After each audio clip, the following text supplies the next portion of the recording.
I am the Tofu Golem. Please enjoy the video. You start by confirming essentials. You have a GitHub account and a browser signed in. Open the browser now and type GitHub. Comment into the address bar. Once there, use the top search field and paste or type the owner/repo name. That directs you faster than navigating menus.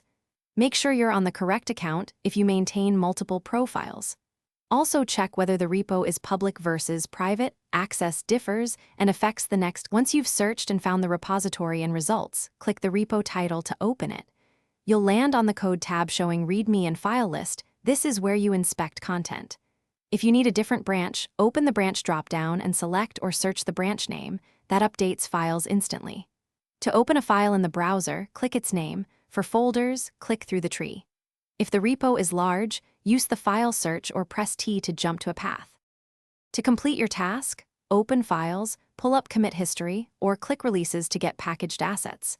If you need local work, click Code and copy the clone URL or choose Download ZIP. Make sure to sign out and back in if UI acts odd. This refreshes permissions. If you see access denied, confirm you accepted an organization invite, that your account has repo permissions, and that two-factor authentication isn't blocking sign-in. Adjusting those usually resolves access issues quickly. Thanks for watching. Consider subscribing if we helped you today.